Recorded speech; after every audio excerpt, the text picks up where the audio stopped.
오늘 코스피 지수가 미국 소비자 가격 지수 발표를 앞두고 상승분을 소폭 반납하며 3,010선에 마감했습니다. 코로나 확산세가 심상치 않은 모습입니다. 정부는 코로나 백신 추가 접종 간격을 5개월에서 3개월로 단축했습니다. 포스코가 민영화 21년 만에 지주회사 체제로 전환하는 대수술을 결정했습니다. 기업 가치를 더 키우겠다는 보관입니다. 서울 아파트 전세 수급 지수가 2년 만에 처음 100 이하로 떨어졌습니다. 매매에 이어 전세 시장에서도 수요보다 공급이 많은 상황이 됐습니다. 생경제라이브 출발합니다.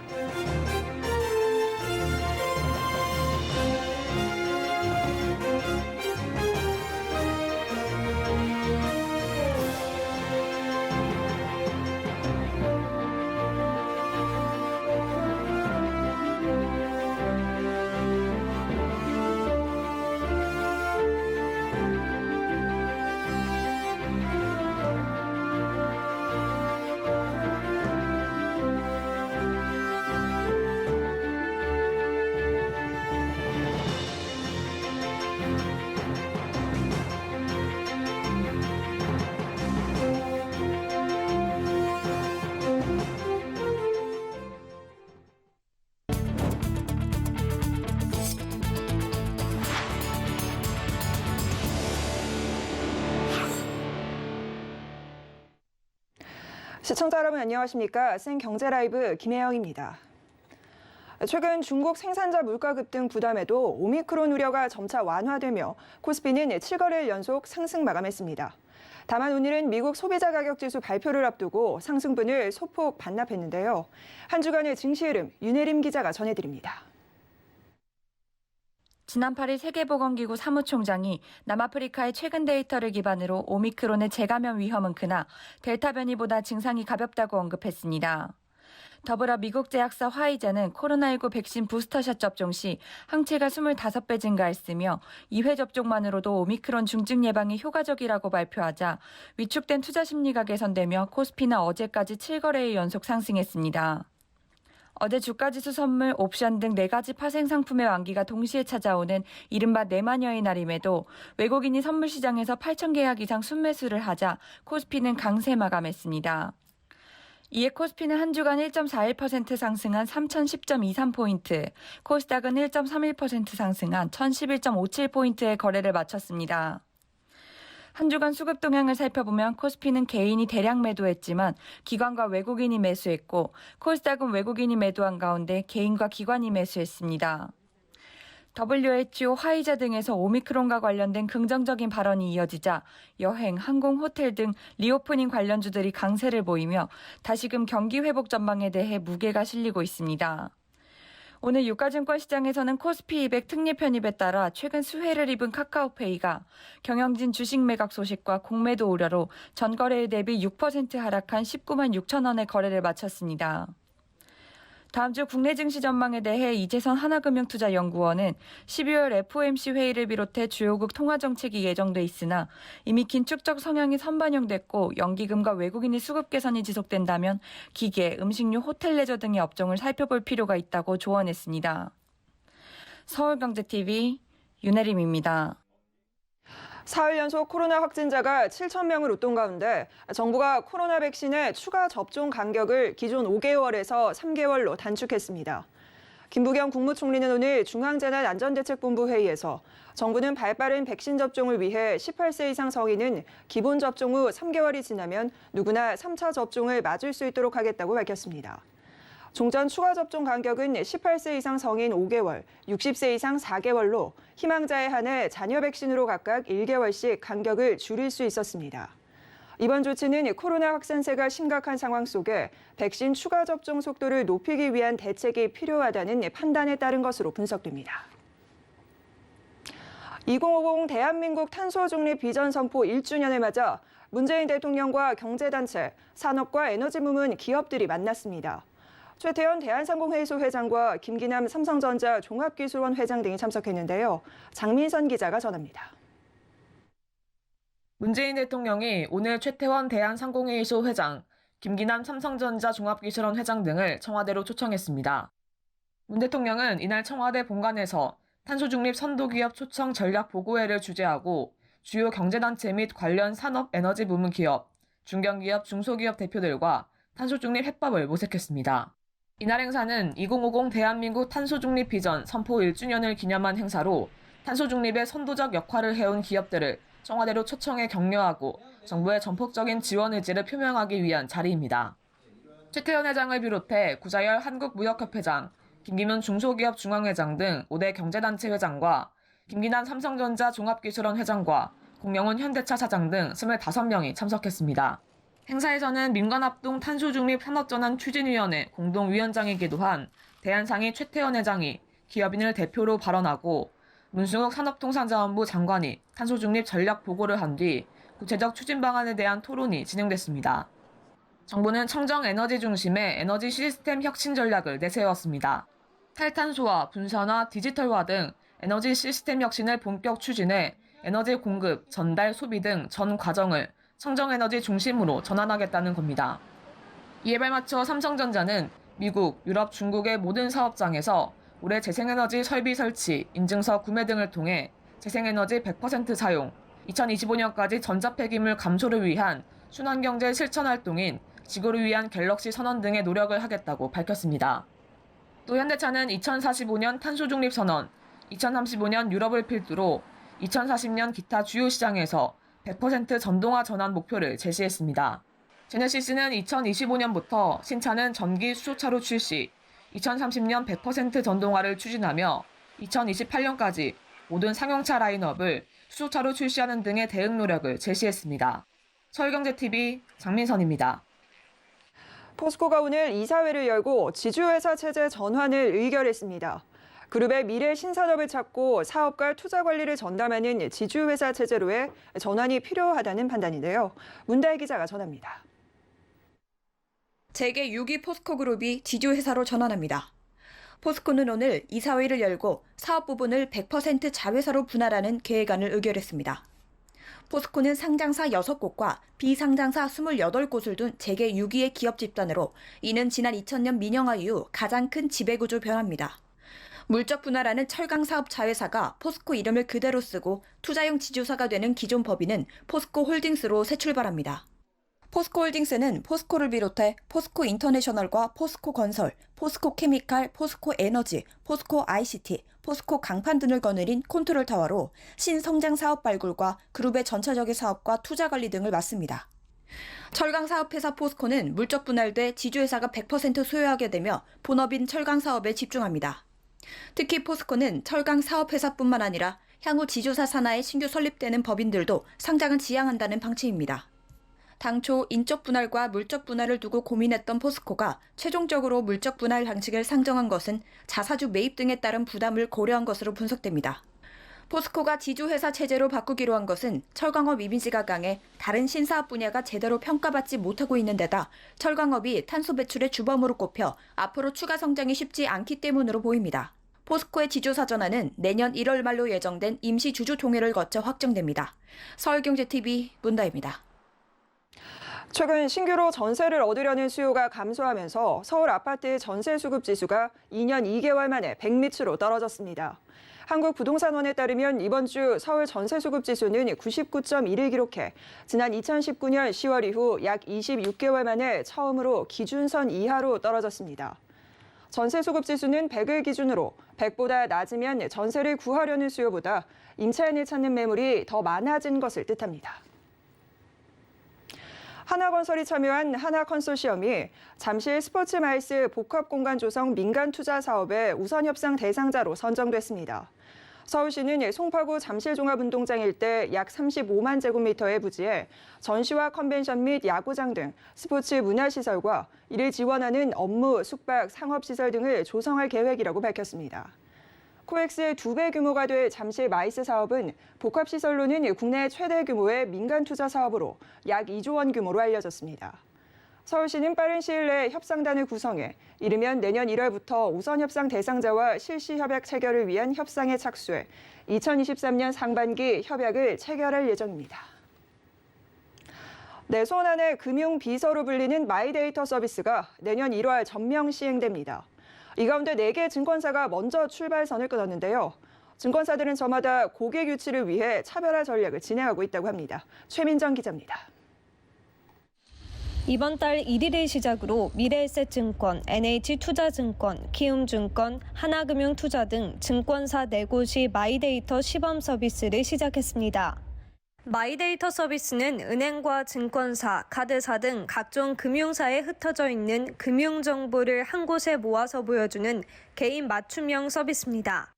고객들은 이 서비스를 통해 자신의 자산을 한눈에 파악할 수 있습니다.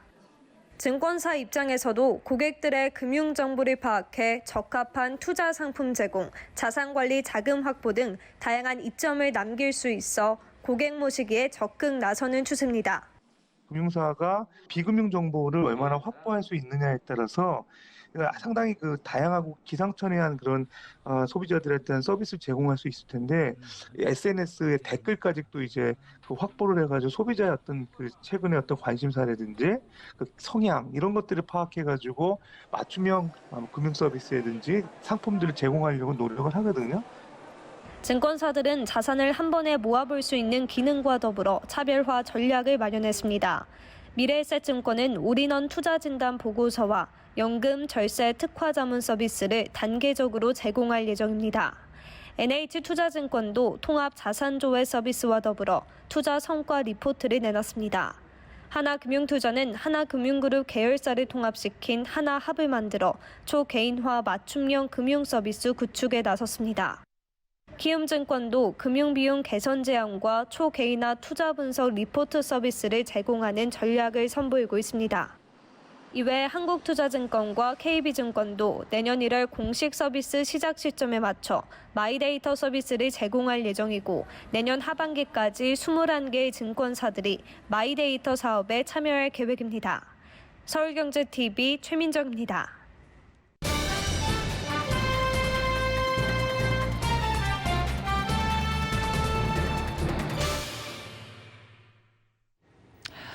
네, 인구 절벽이 가속화되면서 심각한 사회 문제가 되고 있습니다. 특히 일부 지방에서는 인구가 계속해서 줄어들면서 지역 소멸 위기까지 대두가 되고 있는데요. 이 중 인구가 2만 6천 명에 불과한 경상남도 의령군은 지난 2013년부터 인구가 계속 줄면서 지역 소멸 위기 고위험 지역에 이름을 올리기도 했습니다. 오늘 이슈플러스에서는 오태환 의령군수에게 현재 인구 감소 상황은 어떤지 또 어떠한 대안을 갖고 있는지 들어보는 시간 마련했습니다. 현재 녹화로 진행됐다는 점 먼저 알려드립니다. 자, 그럼 군수님, 현재 의령군의 인구 소멸 정도 어떻습니까?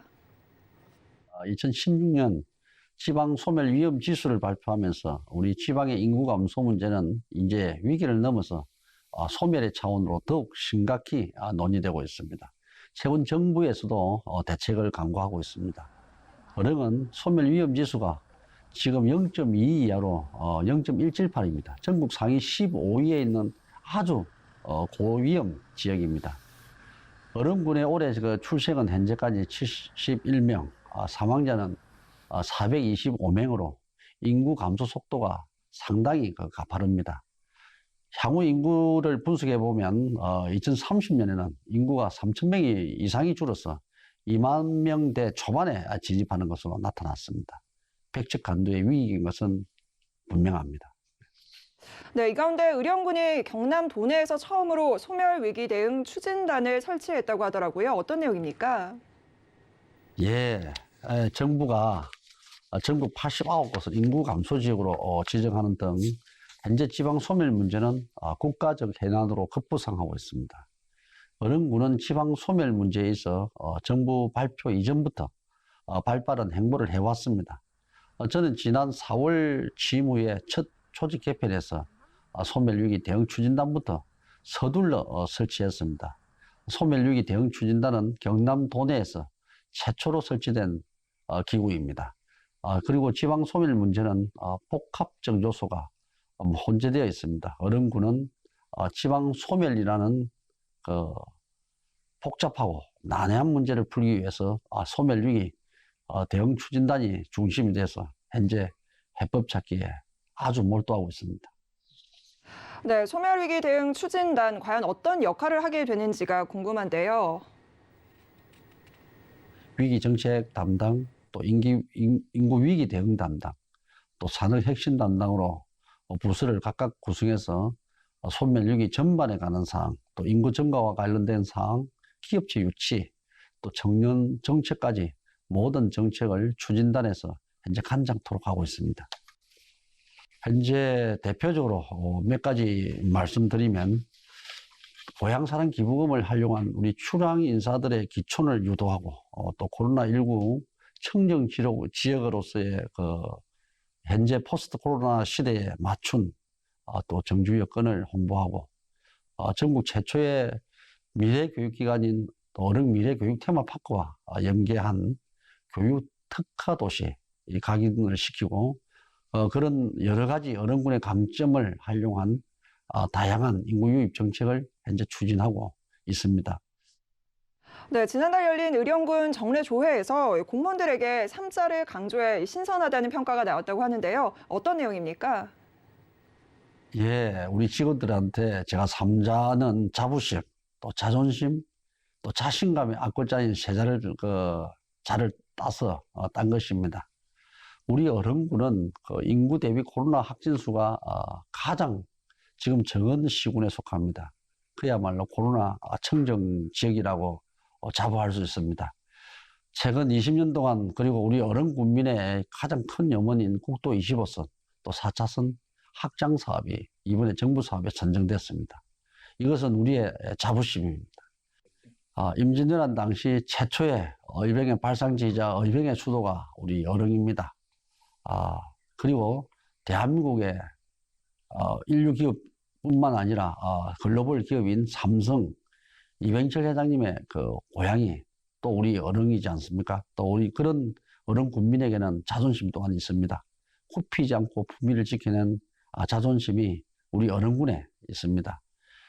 일제강점기 어릉 출신 세 분의 한글 학자를 기념하는 국립국어사전 박물관 건립과 글로벌 기업 삼성의 이미지에 맞는 4차 산업을 접목한 미래형 삼성 특별전시관 건립은 어른의 자존심을 세우는 길이 될 것입니다.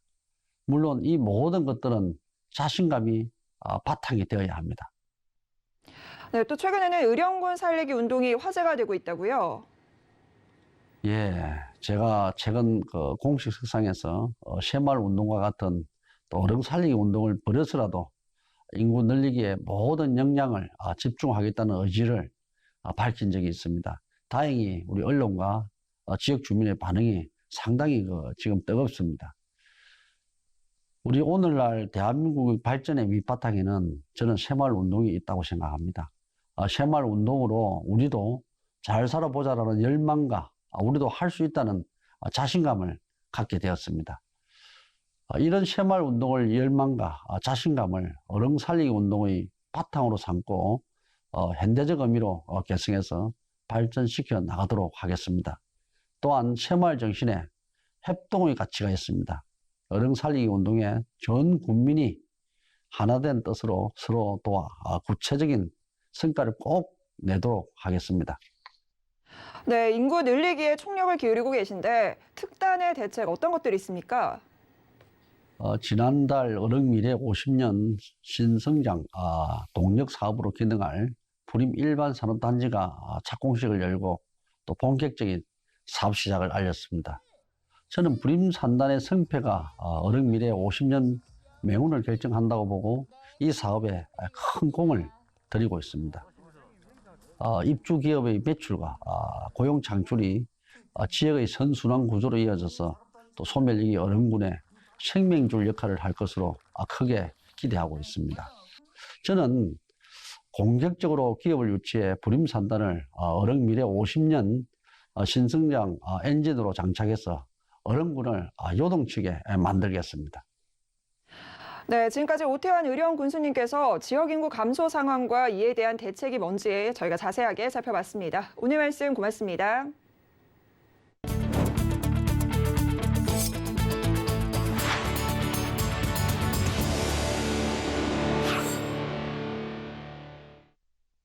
정부가 다음 주부터 내년 설 명절을 대비한 물가 대응 시스템을 가동합니다. 정부는 오늘 배추와 무, 소, 돼지고기, 계란 등 17개 품목을 설 성수품 물가 안정 중점 관리 품목으로 지정하고 가격과 수급 동향을 집중적으로 관리하겠다고 밝혔습니다. 명절 물가를 선제적으로 관리하기 위해 기획재정부 차관부가 팀장인 관계부처 합동 특별 대응팀을 내주부터 가동합니다. 이번 대응 체제는 예년 설보다 3주 일찍 시행하는 것으로 11월 소비자 물가가 3.7% 상승하며 10여 년 만에 최고치를 기록한 상황 등을 고려해 물가 안정에 총력을 기울이겠다는 것으로 분석됩니다. 코로나 확산세가 갈수록 심해지는 가운데 새 변이 바이러스 오미크론까지 퍼지며 지자체들이 연말 축제와 이벤트 등을 취소하고 있습니다.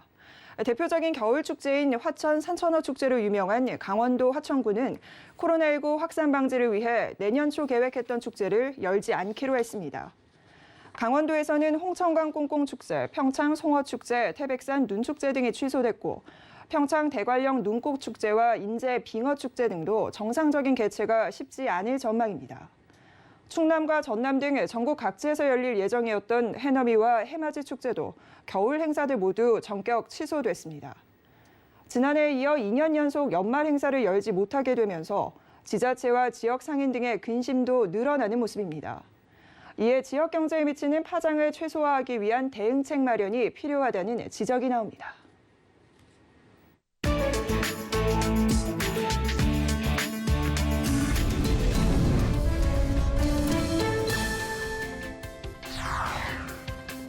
세계 최대 커피 체인점 스타벅스의 미국 매장에서 설립 50년 만에 첫 노동조합이 탄생합니다. 로이터 통신 등에 따르면 미 전국 노동관계위원회의 주관으로 열린 뉴욕주 버팔로의 한 스타벅스 매장 근로자들의 노조 결성 찬반 투표 결과 찬성 19명, 반대 8명으로 집계됐습니다.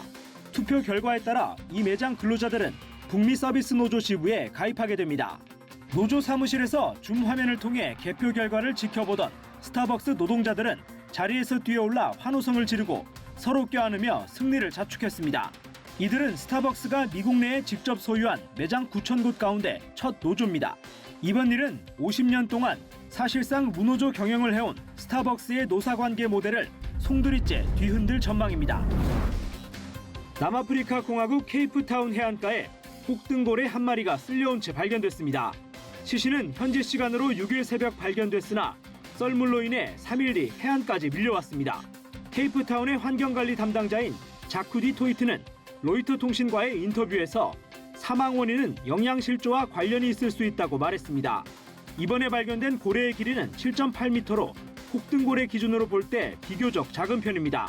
환경보호단체에 따르면 올해 상반기 좌초된 고래 대부분은 어린 나이로 먹이를 찾아 해안에 접근했을 가능성이 큰 것으로 추정됩니다.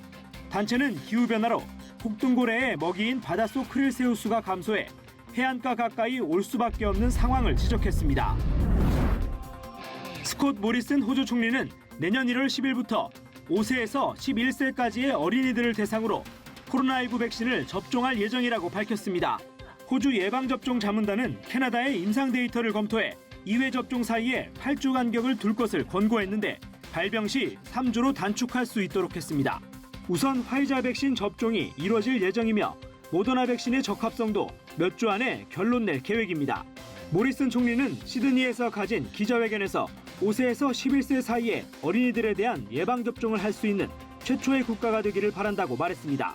호주는 16세 이상 성인의 2차례 접종 완료율이 88%에 달해 세계에서도 접종률이 가장 높은 편에 속합니다. 중남미 국가 니카라과가 중국 공산당의 하나의 중국 정책을 지지하며 대만과의 오랜 외교 관계를 단절했습니다. 로이터 통신에 따르면 데니스 몬카다 니카라과 외무장관은 현지 시간으로 9일 니카라과 정부는 오늘 대만과의 외교 관계를 단절하고 어떠한 접촉이나 공식 관계도 맺지 않는다고 밝혔습니다. 이어 중국은 중국 전역을 대표하는 유일한 합법 정부이며 대만은 중국 영토에서 양도할 수 없는 일부라고 덧붙였습니다. 중국은 최근 몇 년 동안 파나마, 엘살바도르, 도미니카 공화국 등 중남미 3개국을 포함해 대만과 외교 동맹을 맺고 있는 국가들의 입장을 바꾸기 위해 노력해왔습니다. 이번 니카라과의 발표로 대만과 외교 관계를 맺고 있는 동맹국의 수는 14개로 줄어들었습니다.